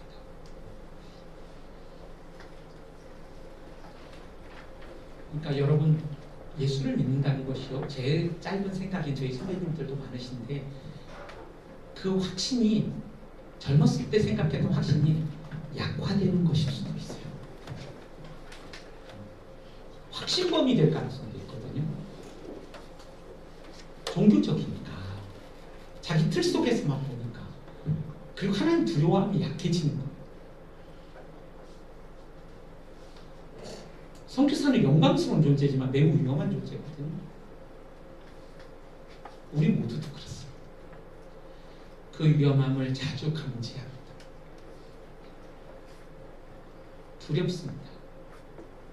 두렵고 떨림으로 너희의 구원을 이루라 했던 바울은 진짜 두렵고 떨었습니다. 그래서 모든 사도 중에 가장 작은 자라고 말했던 바울이 시간이 지나니까 모든 성도들이 가장 작은 자라는 최상급의 최상급을 쓰거든요. 나중에 마지막 서신을 보면 어떻습니까? 나는 죄인 중에 최고다. 그는 십자가가 점점 확장되고 있는 거예요. 그의 삶이 십자가를 본받아가는 거예요. 약함의 선교를 이해하고 그리스도가 스스로 십자가의 지심으로 가장 연약해졌죠. 그분이. 그때 하나님은 그를 가장 높이셨죠. 그 십자가가 확장되고 있는가? 왜 이런 말을 합니까? 복음 선교 자체에 헌신하면 망하기 때문입니다. 선교는 영원하지 않습니다. 주님이 오시면 끝납니다.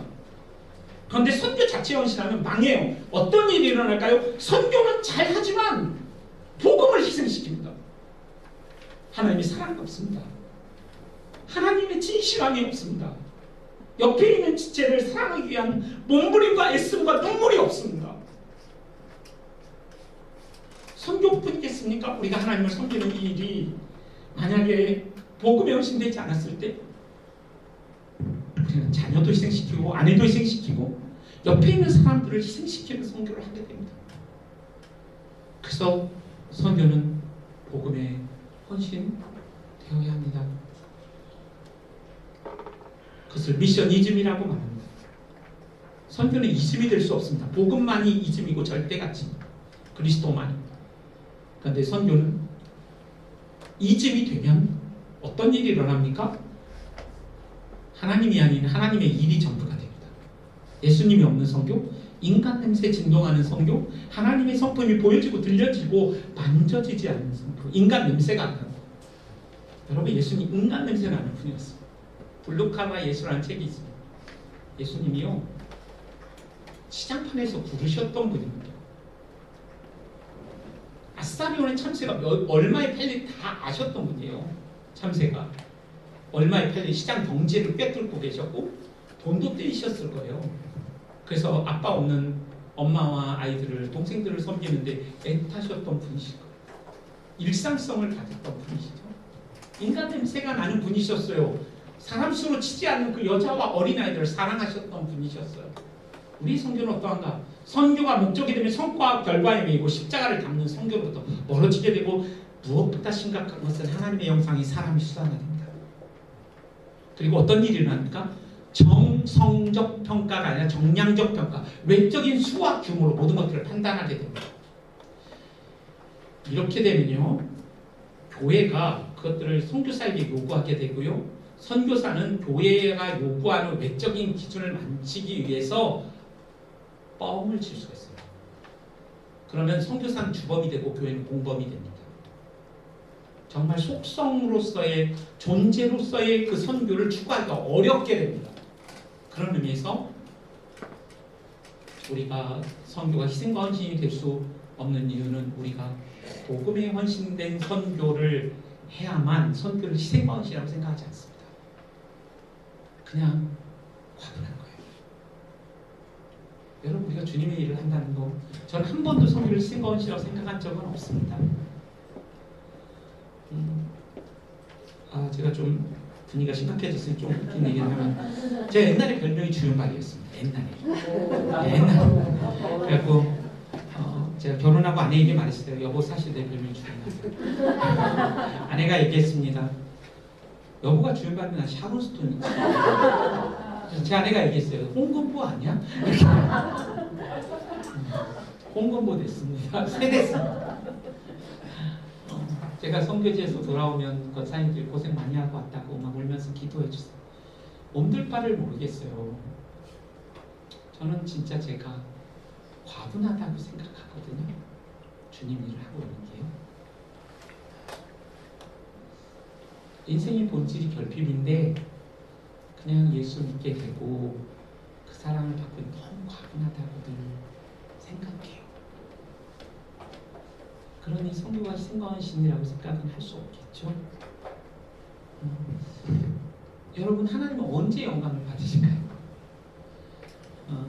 저는 우리가 그 하나님 때문에 기쁘고 감사할 때 영광을 받으시지 않을까요? 하나님 우리가 뭐 해준다고 영광을 받으시는 그런 분 아니세요? 모든 걸 갖고 계신데요. 모든 걸 갖고 있지 않은 우리들도, 여러분 여기 많은 집사님들 계시지만 남편이 매일 100만 원씩 롯데 상품권, 신세계 상품권 막 갖다 주면 좋으시겠어요? 안 좋으시겠어요? 그런데 집에 안 들어와요. 그래도 좋죠. 안 좋아. 아주 좋은 것도 있을 것 같아요. 마음은 안 좋아요. 며칠을 좋을 수 있지만 더 비참한 걸 수도 있어요. 그런 생각을 해보는 거예요. 그 존재를 정말로 기뻐해요. 우리 선교사 중에 지금 훈련 받는데 너무 대안 없이 들어오셔가지고 정말 이렇게 회비도 못 내시더라고요. 근데 아내 생일에 산에 가가지고 막 땀 흘리고 꽃을 타고 그래서 아내는 그 꽃을 아내가 기쁘지 않았을까요? 대단한 걸 드리지 못하지만 그 마음을 담아서, 그러니까 우리가 기뻐할 때 하나님 최고의 영광 받으세요. 언제 아내가 가장 영화로워질까요? 남편이 그녀를 생명의 유업으로 여기고 연약한 그릇인 줄 알아 주 앞에 설 때까지 그녀를 깊이 사랑하며 다정하며 그의 필요를 공급하며 영적으로 육적으로 그를 돌보는 남편의 사랑을 받고 있는 아내의 얼굴을 빛나는 거예요. 남편의 얼굴도 마찬가지 아닐까요? 신랑과 신부이신 하나님과의 관계를 생각할 때 아내가 남편을 너무 존경할 때 힘이 나죠. 나를 존경해주는 아내가 있어. 세상에서 후사리 먹고 쪽팔림을 당할 때 힘이 나죠. 결핍이 가득한 인생도 그러할진데 하나님은 부족함이 없을 때 언제 가장 영광과 기쁨을 받으실까요? 우리가 하나님을 즐거워할 때요. 그래서 웨스트민스터 신앙 고백의 1번이 뭡니까? 하나님을 영원히 하고 그분을 영원토록 즐거워하는 거잖아요. 그 말을 존 파이프라는 목사는 이렇게 바꿉니다. 하나님을 즐거워함으로써 하나님을 영원하게 합니다. 두 개의 명제가 여러분과 제가 하나님을 의존하는 만큼만 하나님 영광 받으세요. 그러니까 여러분, 하나님 영광에 관한 말씀을 한번 보세요. 하나님은 사람을 아시니 영광을 받지 않으신다고 그랬어요. 예수님. 그런데 예수님이 나사로가 죽었을 때 하나님의 일을 나타나게 하려 함이라 나면서부터 소경된 자에게 누구의 죄 때문이니까 묻는 그들에게 하나님의 영광을 나타내게 하려 함이라. 지금 어떤 현상이 일어납니까? 세상적으로 볼 때 아무런 하나님의 영광을 돌릴 껌덕지도 없는 죽은 나사로가 그리고 나면서부터 소경된 비참한 인생을 통하여 하나님의 영광이 나타난다고 말하는 거죠. 그러니까 아이들이 좋은 대학 간다고 하나님 영광 받으시는 것도 아니고 건물을 멋들어지게 짓는다고 하나님 영광 받으시는 그런 존재 아니시라는 거죠. 그런데 우리 자꾸 무엇을 함으로써 하나님을 영화롭게 한다는 율법주의적 생각에 병도되어 있는 거죠. 존재론적인 문제인 것이죠. 하나님을 내가 기뻐할 때 여러분 아이들이요 여러분을 너무 기뻐하고 하고 뛰어올 때 얼마나 기쁩니까? 그 행복을 무엇과 바꿀 수 있겠습니까? 저는 아침에 일어날 때 그렇게 말합니다. 나의 모든 즐거움이 너에게 있다.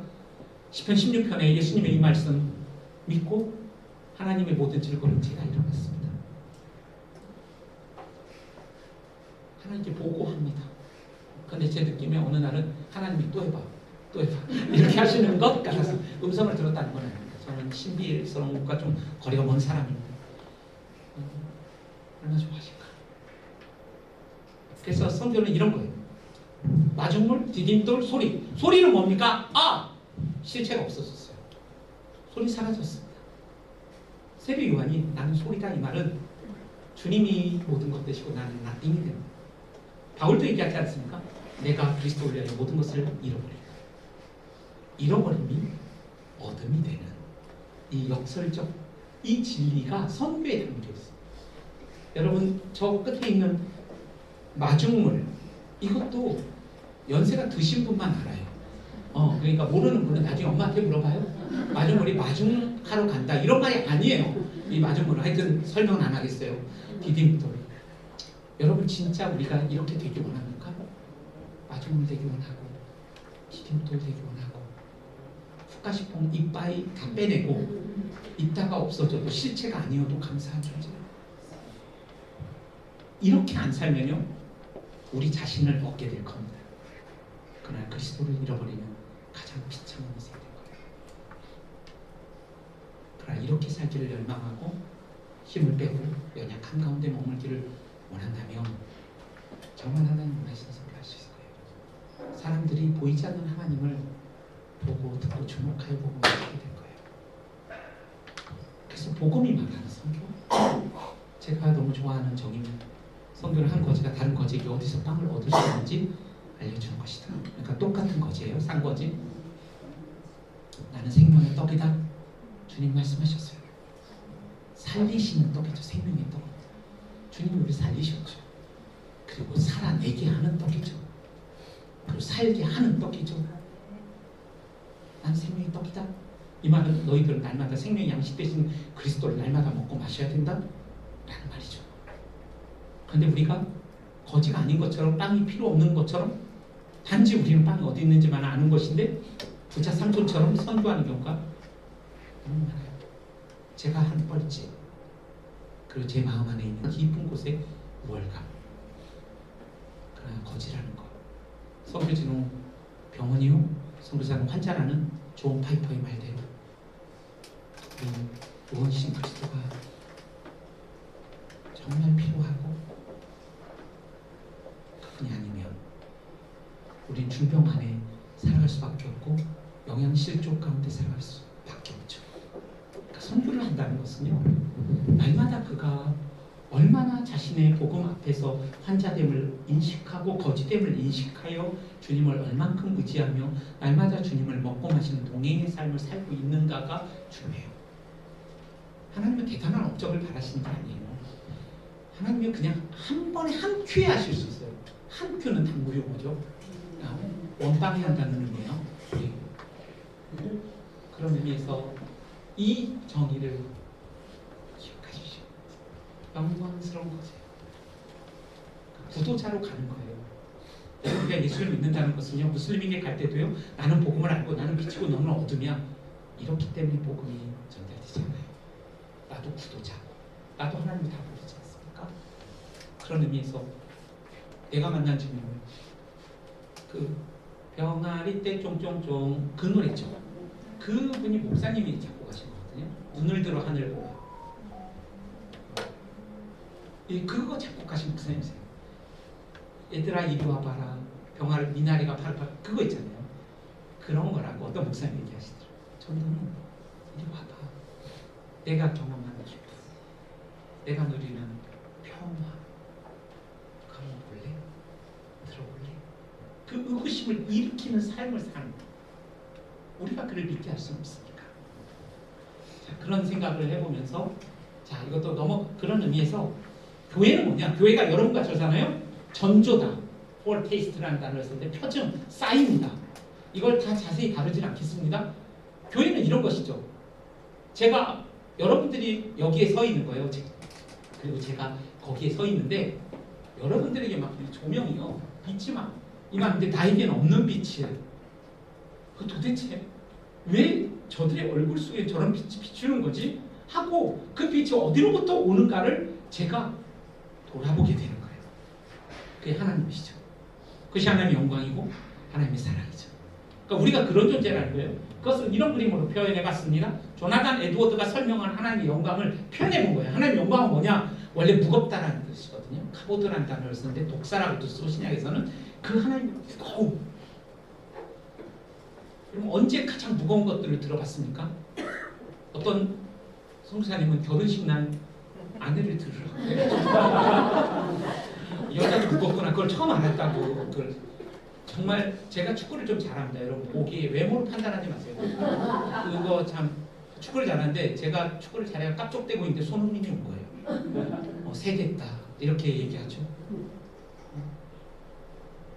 하나님을 만난 사람은 그 영광 앞에 내가 누군지를 보는 거죠. 죄인으로서 나를 떠나소서. 저가 누구게 왜 물고기들이 순종하는가? 거룩하다 사람들이 천사들이 그 날개로 자신의 눈을 가리고 볼 수 없는 그 하나님 앞에 환호당하여 망하게 되었도다는 그 절대성과 절대 그 미와 아름다움과 선 앞에서 자신의 존재가 드러나 버리는 거죠. 그게 하나님의 영광이에요. 그 영광을 비추이는 거죠. 바울이 그래서 눈에 비늘이 떠졌죠. 그래서 어떤 일이 일어나니까 그 영광이 저희가 하나님의 영광을 보면 영광에서 영광에 이르는 영광이 비추이면요 반사되게 돼 있습니다. 여러분 예수님 믿으면요 얼굴이 바뀌어요. 저는 그 믿거든요. 제 딸이 예수님 잘 믿으니까 얼굴이 달라졌어요. 얘가. 예. 대학을 17개나 떨어졌는데 그 전문대까지 그게 가능하더라고요. 연극영화과를 몇 달 전부터 준비했거든요. 근데 떨어졌는데 마음이 가난해져서 예수님을 너무 찾는데 얘가 그렇게 얼굴이 바뀌더라고요. 저도 그랬거든요. 제가 그래도 인상이 나쁘진 않지 않습니까? 예수님 믿고 정말 바뀐 거예요. 여러분의 얼굴도 그런 것처럼. 그게 하나님의 영광이 반사됐기 때문에 우리 달과 같은 존재거든요. 달은 흑암이라면서요. 그런데 태양은 빛과 열을 낸다고요. 그래서 태양의 빛을 받아야 달은 반사한다면서요. 우리 달과 같은 존재죠. 그런데 그 영광을 날마다 봐야 되는 거죠. 그 아름다움과 선하심을 날마다 본 사람이 어떻게 인상 빡빡 보기고 살 수 있어요. 생명의 양식된 그리스도가 내 안에 있는데 여러분 어떤 길에 지나던 그 죽어가는 고양이를 데려다 키웠는데 모든 그 집안의 삶의 패턴이 다 바뀌었대요. 그 목사님 집에 오면은 그 고양이만 찾는 거예요. 근데 예수님이 우리 안에 계시는데 어떻게 우리의 삶이 바뀌었어요? 그런 의미에서 생명의 발이 되신 그 그리스도. 그래서 선교 행위를 통해 하나님을 영화롭게 하는 거 아닙니까? 여러분과 제가 복음의 비추임을 받고 영광을 볼 때 우리가 하는 모든 행위는 선교가 됩니다. 의도적으로 무엇인가 함으로써가 아니라 어떤 의미에서는 우리의 존재가 사역이 되는 그런 선교가 되는 삶을 살 수 있습니다. 자, 넘어가겠습니다. 지금 성도는 누구인가? 저는 미셔너리라는 선교사라는 단어와 미셔너라는 단어를 좀 구분하고 싶다. 왜 그러냐면 모두가 미셔너고 성도입니다. 선교사 포함해서. 그러나 교회가 아직도 복음이 소외된 지역이 너무나 많다는 걸 여러분 정보의 선교사님 통해서 들었잖아요. 그 지역으로 한 번도 가보지 않은 땅, 만나지 않은 땅을 향하여 선교사라는 고유의 직임과 소명을 교회는 소중히 여기고 보내야 된다는 면에서 구분하는 겁니다. 미셔너리라는 선교사. 그러나 여러분과 저는 모두가 또 미셔너입니다. 선교적 존재죠. 그래서 교회는 만인과 만물을 그리스도 안에 구원하여 회복시키기 위하여 하나님이 선교에 참여하기 위하여 이 세상에 부름을 받고 에클레시아 뭐뭐로부터 부름을 받다. 모든 부름에는 목적이 있습니다. 어떤 목적입니까? 보내는 것이죠. 여러분 우리는 흩어지기 위해 모이는 것입니다. 앞에서 제가 그냥 지나갔지만 교회는 어떤 존재인가? 성도는 어떤 존재인가? 이 세상에서 유일한 기관이다. 어떤 기관이요? 자신의 구성원의 이익을 위하여 존재하지 않는 기관. 우리 세상을 위하여 이 땅에 존재하고 있다는 거죠. 그래서 이 의식이 일상 선교의 가장 중요한 포인트입니다. 여러분들과 제가 140년 전에 선교사가 이 땅에 옴으로써 교회가 태어났고 이 땅에 2000년 전에 그리스도가 선교사를 모심으로 교회가 태어났다는 거. 우리 태생적으로 선교적 DNA를 가진 존재예요. 여러분 오늘 저도 오늘 부름받아도 천국에 갑니다. 예수님을 정말 주인으로 우리가 모시고 있다면. 그러나 주님이 오늘 이 땅에 두시는 것은 자신의 한 번도 살아도 죽어도 소망 없고 한 번도 하나님께 감사와 영광과 찬송을 돌린 적 없는 자들이 여러분을 통하여 그리스도를 보고 그들을 통하여 마땅히 받으셔야 하는 그 하나님의 영광 때문에 오늘 이 땅에 우리를 선교를 위하여 선교를 통해 나온 우리를 선교를 위해서 존재하게 하신다는 그 인식이 너무 중요하죠. 그러니까 여러분 직장에 살 때 남편을 만날 때 아이를 만날 때 난 선교적 존재다. 나를 통하여 하나님의 성품이 드러나는 것. 그 기쁨과 그 사랑이 나를 통하여 연장되고 충만해지고 확장되는 일에 나는 부름을 받았다. 이것은요 내 개인의 한 개인의 역사가 하나님의 이 엄청난 우주적 구원의 역사와 만나는 지점이라는 거예요. 바울은 그걸 의식하고 살았거든요. 자세히 설명할 시간 없지만 여러분 그걸 인식하고 사는 거예요. 내가 누구를 만날 때 난 선교적 존재로 살아간다. 어떻게 이분에게 그 하나님의 사랑과 기쁨을 전할 수 있을까? 그것이 내 삶 속에 충만할 때 일상에서의 삶이 선교가 되죠. 그것이 선교하는 하나님 백성의 일상이죠. 그래서 여러분 뭐 일상이라는 게 그렇잖아요. 직장, 학교, 가정 쭉쭉 넘어갈게요. 나에게 일상이다. 여러분의 일상이 뭘까요? 시간이 많다면 여러분에게 써보라고 하고 싶은데 고민, 기쁨, 감사 뭐 이런 것들 막 쓰더라고요. 밥이다, 일상, 재미가 없다. 뭐 사람, 치밀해진 시간 막 이런 거 다 썼더라고요. 예, 책임감, 밥, 도구 막 이런 거. 자, 인생을 여러분 우연으로 보십니까? 섭리로 봅니까? 그래서 섭리로 보는 거죠. 이 땅의 삶은 우연이었다. 칼빈이 정의한 섭리죠. 하나님 우리 지키시고 보호하고 양육하신다. 그런 섭리적 관점에서 우리의 인생을 보는 거죠.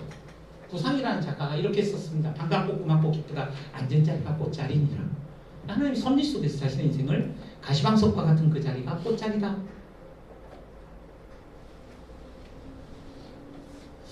이런 인식들이 우리 가운데 있을 때 일상의 선교가 시작된다고 생각합니다. 하나님이 여러분과 저를 부른 그 자리는 하나님 당신의 깊은 즐거움과 세상의 깊은 굶주림이 만나는 자리다. 그러니까 여러분을 어떤 자리에 두셨던 그곳에 하나님의 깊은 그 사람들이 처해 있는 굶주림을 보는 거예요. 그 결핍을 인간의 존엄을 상실한 그 지점을 똑똑히 읽어내면서 어떻게 하나님의 형상인 이들의 존엄을 우리가 회복시킬 수 있을까? 이런 게 선교죠 사실은. 그리고 그 안에서 우리는 엄청난 기쁨을 누리는 거예요. 하나님의 그 회복과 치유하시고자 하는 그 열정에 부합된 삶을 살아가면서 말입니다. 상대방이 어떤 사람인지 알고 싶다면 그가 사랑하는 것이 무엇인지를 물어보아라. 여러분이 일하고 있는 모든 직업은 세상에서 그의 사랑을 나타내기 위하여 주어진 것입니다. 그러니까 가정, 직장, 하나님의 사랑. 그래서 여러분 이런 건 제가 설명을 못할 것 같아요. 시간이 없어서 쭉 넘어갈게요. 그래서 우리 선교를 어떻게 이해하고 있는가? 이건 잠깐 다룰게요. 제가 아마 45분까지 하면 맞죠? 그죠? 예, 선교를 지리적으로 이해했습니다. 크리스텐덤은 313년 기독교가 공인되고 더 이상 전도할 필요가 없었습니다. 공무원이 되고 군인이 되려면 다 교회로 와야 했습니다. 그러니까 교회가 어떻게 되었습니까? 관리체제로 들어갔습니다. 그게 중세를 지나서 계몽주의 시대에 올 때까지 자유주의 신학이 와서 교회가 서구에서 약해지는 때까지 크리스텐덤 기독교 왕국 중심의 선교를 했습니다. 기독교 왕국이 된 거예요. 그래서 무력에 의한 선교했고요. 우월성 기반의 선교였습니다. 부성애적 우월주의. 여러분 우리는 굉장히 부성애적 우월주의를 가지기가 쉽습니다. 코스타리카에서 선교하신 분이 계시거든요. 그런데 그분이 경제적으로 우리가 좀 뛰어나니까 굉장히 우월감을 갖는데 코스타리카 사람들은 유럽의 식민지였거든요. 그러니까 자기들이 더 우월하다고 생각해요. 어떤 일이 일어나겠습니까? 서로 합의하는 거죠. 서로 낮게 보고 우리가 이거 극복하기 굉장히 어렵습니다. 여러분 선교지 가면 여러분 기본적으로 15년 정도 젊어 보이거든요. 진짜예요. 제가 26살에 필리핀 갔는데 세븐틴 이러더라고요. 근데 세븐틴 아니었니? 막 이렇게 굉장히 마음이 왜곡된 분이시죠. 네, 그러니까 10년은 저를 보고 사실은 우리 권사님 집사님들 가시면요 40대를 보세요. 네. 진짜로 그래요. 왜냐면 그분들 햇빛에 노출돼서. 근데 뭔가 모르는 우리는 경제적으로도 우월하고 이 우월감은 어떻게 해야 되는지 모르겠어요. 그런데 서구 선교가 그렇게 했다는 거죠. 개종 중심의 선교를 했고요. 서구의 교회와 문화를 그대로 옮겨놓았어요. 이게 100년 전에 쓴 책이거든요. 이 로렌드 알렌의 책이요. 모든 곳에서 기독교가 여전히 외래 종교로 남아있고 인력과 재정이 외부에서 계속 들어오고 다양한 나라와 다채로운 민족 가운데 선교사들이 대부분 비슷하다. 이거 100년 전에 서구 선교를 반성하면서 쓴 건데 아직도 우리의 선교가 그래요. 자, 그래서 선교가 엘리트화되고 직업화되고 이것이 서구의 크리스텐덤적 선교였단 말이에요. 그럼 우리가 생각하는 선교가 어떤 것이어야 되냐? 여러분 예수님 성경을 안 남기셨어요. 누굴 남겼어요? 12제사를 남기셨어요. 여러분 선교를 선교되게 하는 것은 그 사람이 가지고 있는 역량과 기능과 은사 아니에요. 선교를 선교되게 하는 것은 앞에 말한 선교를 수행하는 사람이 그리스도를 닮았는가요? 초대교회와 문서에는 전도와 선교에 대한 내용이 전혀 없습니다. 왜요? 선교가 전도할 수 없었어요. 313년까지. 그런데 그것이 세계 모든 사역자의 고민거리였어요. 어떻게 전도와 선교를 안 했는데 그 당시에 10년 단위로 40%의 복음이 성장하고 로마를 점령할 수 있었을까? 예수를 안 믿는 로드니 스타크라는 사람이 실제로 그것들을 조사해 봤더니 어떤 일이 있었습니까? 2번의 팬데믹이 있었어요. 코로나와 같이 160년대, 250년대 예수 믿는 사람들이요. 가족들도 우리 그들을 찾아가서 먹을 것을 주고 그들을 섬기고 여러분 장사 지내줬어요. 그리고 그들이 친했던 사람들이요. 너무나 강한 결속력과 상호 돌봄을 했어요. 그러니까 중요한 건 우리의 가족에게 우리가 어떤 존재냐, 그의 친구들에게 어떤 존재냐, 이런 것들이 복음과 전도를 선교를 할 수 없었는데도 불구하고 10년 단위로 40% 성장했던 요인으로 일반 사회학자들도 있어요. 넘어갈게요. 그래서 여러분 우리의 오감이 경험할 수 있는 가장 거룩한 대상은 성찬의 빵과 포도주이고 그 다음은 이웃입니다. 여러분 사람을 경이롭게 볼 수 있어야 됩니다. 환대해야 돼요. 환대는 하스피틀이라는 병원이라는 단어에서 나왔어요. 치유하다. 환대는 치유의 능력이 있습니다. 여러분 누군가 여러분을 보는데 막 환대해 주는데 기분 더럽고 재수 없습니까?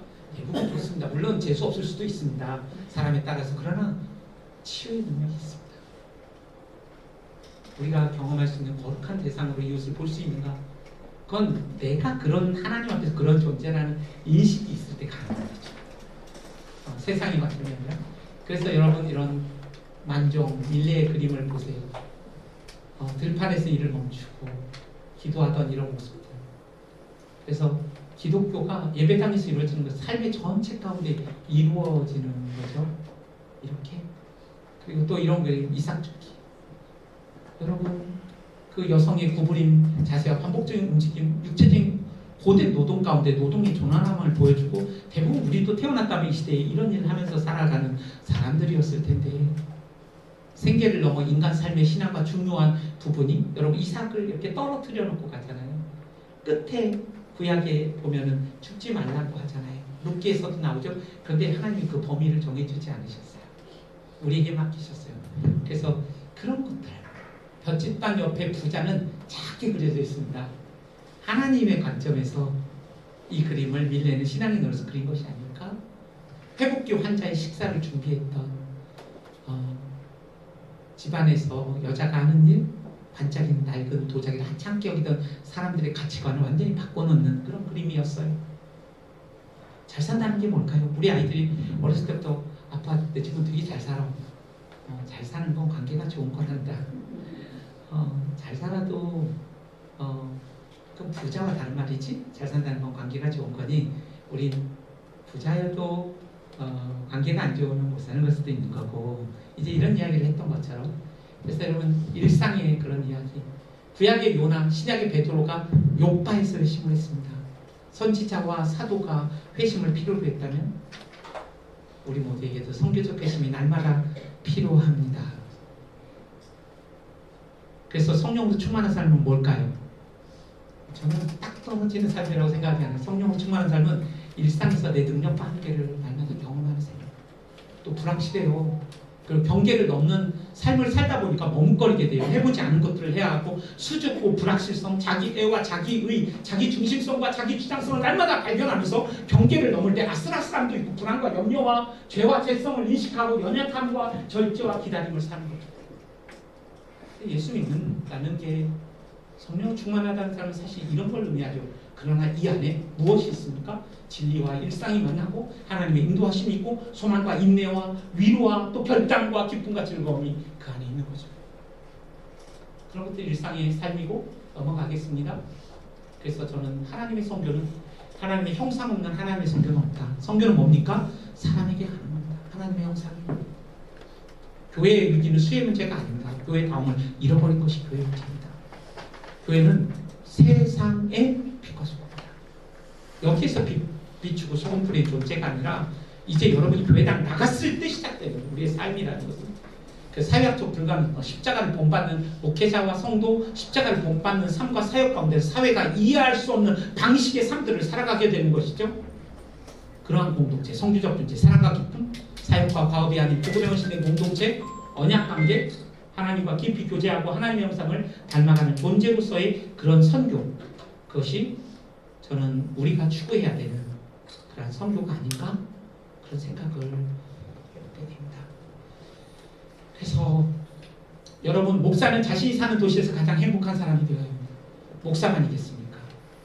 저는 그런 삶을 꿈꿉니다. 여러분과 제가 여러분이 우리가 있는 곳에 가장 행복한 사람이 되고 그래서 행복의 이유 기쁨의 이유 되신 그리스도를 증거할 수 있는 사람.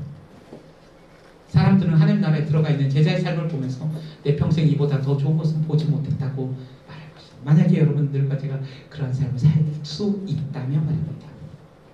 그래서 네 이렇게 뜨리마카시는 사랑을 받았습니다. 라는 인도네시아 말입니다. 여러분 제가 기도 제목을 하나 좀 드릴게요. 나머지는 우리 전도사님 나와서 해주실 텐데